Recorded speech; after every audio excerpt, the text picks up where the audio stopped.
Well, let me join Professor Makanya in saying welcome to all of you. And we are very glad indeed that you elected to join this course because all of us on the continent face an important challenge. I think Ambassador Kumalo, in this letter to which you referred just now, I did raise this up that I'm quite certain that we're going to spend a lot of this year of the celebration of the 50th anniversary of the OAU discussing this challenge of leadership on our continent. And I think it is in some respects central to this question of leadership, central to the challenges, the birth of the challenges and the solution of those challenges that we face on the continent. We've all of us, Ambassador Kumalo and myself here, have been talking for some time about the situation in Mali. It's quite clear that as Africans we had wanted to solve this crisis in Mali on our own, which is why ECOWAS took the decisions that it took to constitute a particular military force from the region, which would be joined by Malian soldiers to deal with the rebellion in the north. And of course, to do other things, to engage other healthy elements, whatever healthy elements in the north, particularly the genuine representatives of the Tuaregs, to engage them in a discussion to end the rebellion and the attempt to divide the country. But I'm saying that it seemed to us clear that the continent wanted to solve this. ECOWAS took this decision, got the support of the African Union, even got the support of the Security Council, but nothing moved until the French came. That's not necessarily the outcome that as Africans we had wanted. Surely we must ask the question, must ask ourselves the question, why? Why didn't we act? Was that the failure of leadership, or what was it? Because that's created a particular situation which, whose consequences we don't know, they are going to confront us in the future. And I think we, in the context of looking at that conflict in Mali, its immediate manifestation, we also need to look at the roots of it. And one of the roots of that conflict, obviously, is that the question, the matter of the place of the Tuaregs in Malian society had not been properly dealt with over a long period of time. There were attempts to deal with it in the past, agreements reached, then people complained that they were not properly implemented. In the end, you had the rebellion. Was that also not a failure of leadership? And then you had another problem in northern Mali. But some of these groups there in the desert were indeed engaged in very serious criminal activities. Trading in narcotics, selling cigarettes, kidnapping people and ransom being paid, human trafficking,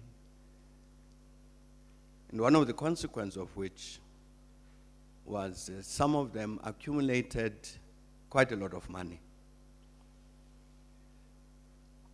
and used that money to corrupt Malian society.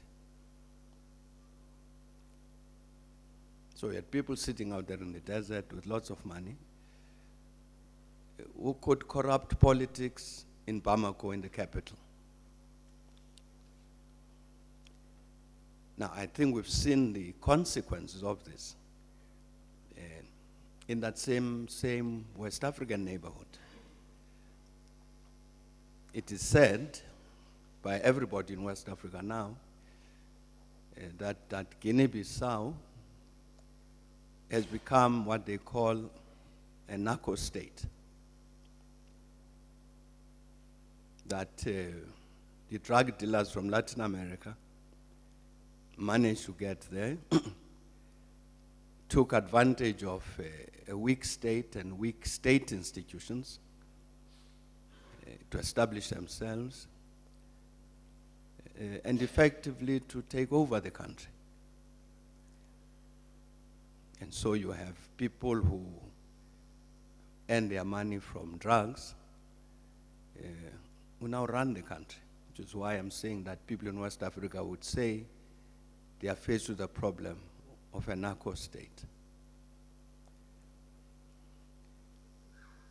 There are clearly huge volumes of narcotics that come into Guinea-Bissau from South America. It's equally clear the destination, the bigger destination of those drugs is Europe.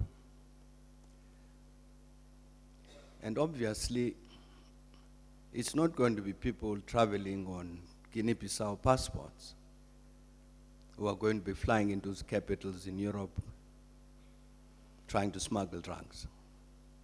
Because obviously the drug enforcement agencies in Europe and the police and so on will be watching out. They know very well that is the route through which these drugs come from South America.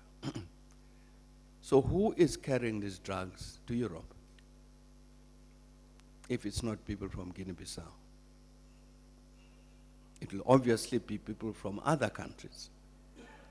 Even, I'm quite sure, even as far afield as South Africa. I'm mentioning this to say, you can see what will happen to many of our countries as a result of our societies being corrupted by the trade in narcotics. You've had this West case example already of Guinea-Bissau. You have a manifestation of the same problem now in the crisis in Mali. And we don't know where else it's going to have this corrosive impact. Now, Professor Makanye, the question I'm raising with regard to all these stories is why? And I think part of what stands at the center of the problem with regard to all of these things is problem of leadership.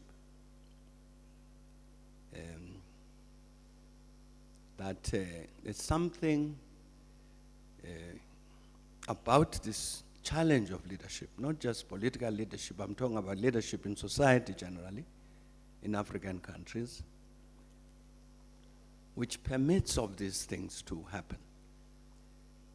And indeed permits of that very same leadership to be bought over by these kinds of criminal elements. Now, what are we going to do about it? And I think that's part of what these courses that you're going to do must seek to answer. At least they must seek to inspire us to say, what is it that we can do to contribute to the changing of the quality of leadership on our continent so that indeed we're able to deal with problems of this kind. So I was just saying saying all these things to say welcome to everybody. And I'm very glad that you've accepted the challenge by joining. Timali, you've accepted the challenge that we all of us have this common responsibility to do something to ensure all of these negative tendencies on our continent stop, and that indeed we return to what all of us had been dreaming of really genuinely making this century an African century. And it will not be an African century if if we allow it to be dominated by these examples of Guinea Bissau, of Mali, and so on. Thanks a lot, Ambassador.